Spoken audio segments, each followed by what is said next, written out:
Hello friends, আজকে চলে এসেছি আবার একটা ভিডিও নিয়ে। তোমরা যেরকম দেখতেই পাচ্ছ, আজকে দিনটা ছিল দারুণ সুন্দর, ছিল বৃষ্টির আমেজ আর খুবই সুন্দর। আমি আজকে 5 মান্থস পরে আমি আমার বরের সাথে যাচ্ছি আমার শ্বশুর বাড়ি। তো ভাবলাম কিছু মুহূর্ত শেয়ার করা যাক। তো এই যাচ্ছিলাম আমরা।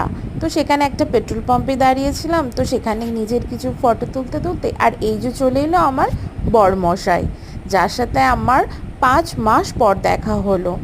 তো আমরা দুজন মিলে গল্প করলাম, খুব এনজয় করলাম। আর এই তারপরে আমরা একটা ছোট্ট বেলডাঙার একটা ছোট দোকান থেকে খুব সুন্দর সুন্দর, যেখানে ছিল বেলডাঙার ফেমাস গামছা, সেখান থেকে আমরা কিছু গামছা নিয়ে নিলাম।